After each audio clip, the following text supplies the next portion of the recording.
Former Congresswoman and presidential candidate Tulsi Gabbard has officially left the Democratic Party, and she's not alone. There's a mass exodus from the Democrats happening right now as we speak, right before the midterms, and the woke left is freaking out. We're going to take a look at Tulsi's announcement, and make sure you stick with the very end of this video when I'll reveal why this is nothing less than the beginning of the end for the Democratic Party. You are not going to want to miss this. I can no longer remain in today's Democratic Party that's under the complete control of an elitist cabal of warmongers who are driven by cowardly wokeness, who divide us by racializing every issue and stoking anti-white racism, who actively work to undermine our God-given freedoms that are enshrined in our Constitution, who are hostile to people of faith and spirituality, who demonize the police but protect criminals at the expense of law-abiding Americans, who believe in open borders, who weaponize the national security state to go after their political opponents, and above all, who are dragging us ever closer to nuclear war. Now, I believe in a government that's of the people, by the people, and for the people. Unfortunately, today's Democratic Party does not. Instead, it stands for a government that is of, by, and for the powerful elite. Now, I'm calling on my fellow common sense, independent-minded Democrats to join me in leaving the Democratic Party. If you can no longer stomach the direction that the so-called woke Democratic Party ideologues are taking our country, then I invite you to join me.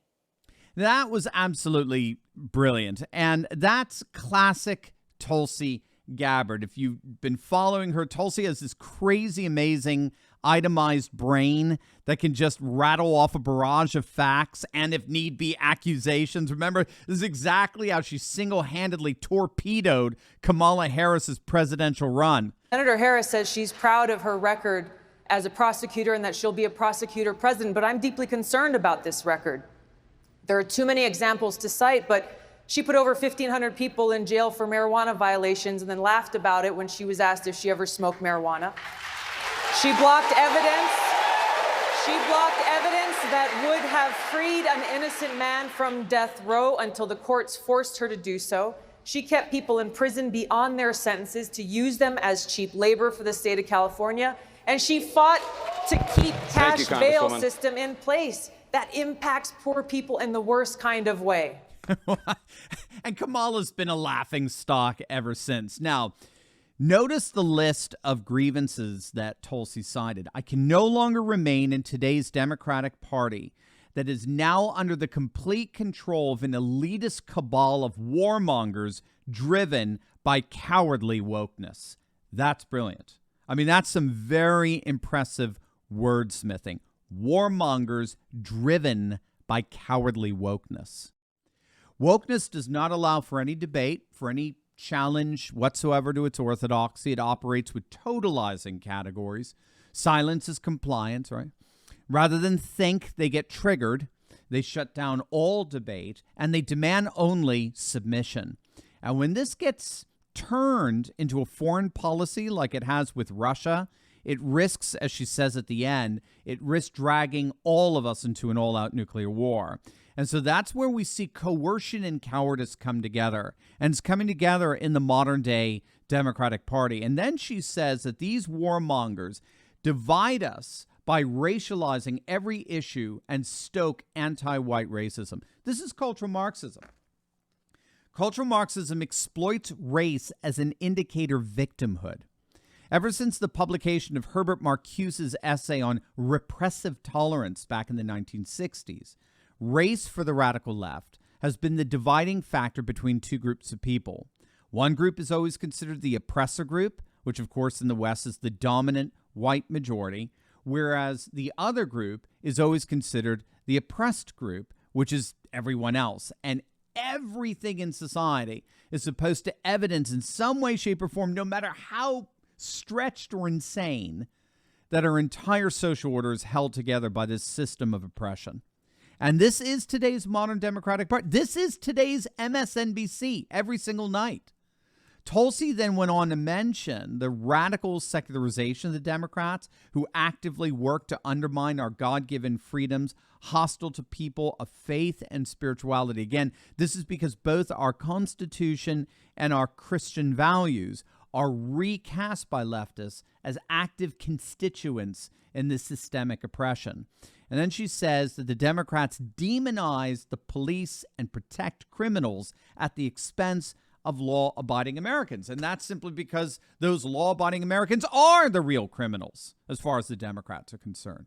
Their silence has perpetuated a system that by its nature disproportionately disadvantages and incarcerates minorities. And of course, she finished off with the Democrats' devotion to open borders in order to fundamentally remake our nation to a cultural Marxist paradise. And they weaponize the national security state to go after their political opponents. That's weaponized legalism that we talk about so much in our other videos, especially around Mar-a-Lago.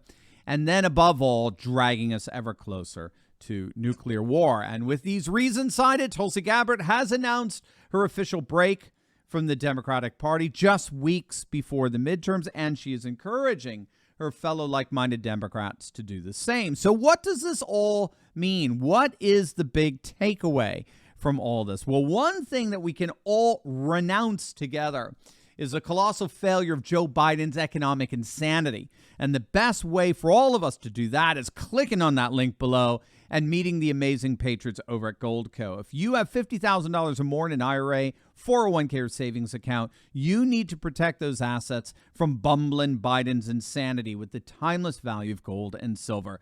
Click on that link below and talk to our good friends over at Goldco. They're patriots just like us, and they're offering you up to $10,000 in free silver if you open up an account with them. But this is a limited time offer, so don't wait.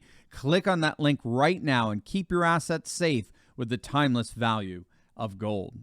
So what is the big takeaway here? Well, it's very much a continuation of what we talked about in yesterday's video. The Democratic coalition is beginning to crack. And it's cracking, as you heard so eloquently, it's cracking around wokeness.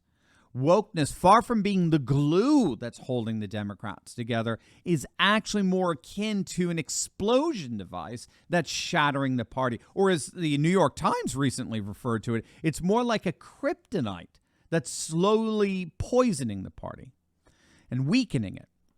The reason why wokeness is crushing the party is because by its nature, it's inherently divisive. One of the primary ways we work our differences out and get along with each other, especially people of differing opinions and perspectives, is, well, we talk, we discuss. And yes, that often involves some pretty passionate arguing for sure, but this is all part of the process of hashing things out so we can arrive at some kind of mutual understanding. But as a number of pundits have observed, wokeism does not allow for that. That's why Tulsi calls it cowardly. It refuses to examine its own moral premises. Instead, it begins with the assumption that its claims of perpetual racism and sexism and all kinds of phobia are in fact non-negotiable and absolute, and anyone who would even dare challenge them is by definition guilty of the very crimes woke moral assumptions ascribe to the unwoke. In other words, all discussion is shut down. There's no basis to have a discussion since anything anyone says is either the result of their privilege or it's the result of their victimization. And so, like the former liberal Democrat Brandon Strzok, more and more people are indeed walking away from the Democratic Party. In fact, as it turns out, Brandon Strzok's walk away movement was just the beginning. We're going to find out that more people than ever are leaving the Democrats in droves. But before I forget, did you know our good friend and amazing patriot Mike Lindell is now carrying patriotic coffee? Gang, I've been drinking literally bags of it and I can't get enough. You're going to love it, and you're going to love having it delivered right to your front door. It's so convenient. Mike's got a ton of great stuff at his new mystore.com. I'll put a link in the description for you to use.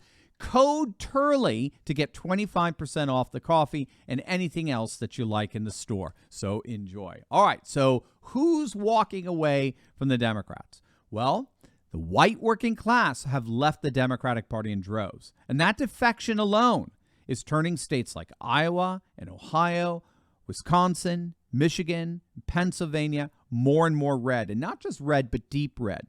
Latinos are walking away from the Democrats in droves. Latinos are consistently the most conservative demographic in our nation. They're very pro-life, very pro-Christian, very pro-family, and wokeness does not have any place in such a value system.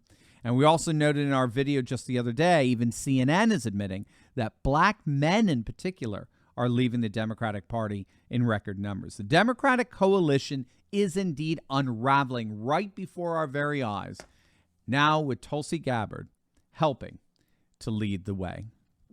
As always, make sure to smack that bell and subscribe button. You will definitely want to check out my latest video on Liz Cheney getting humiliated as the J6 committee gets canceled. You're not going to want to miss it, so make sure to click on that link, and I will see you over there.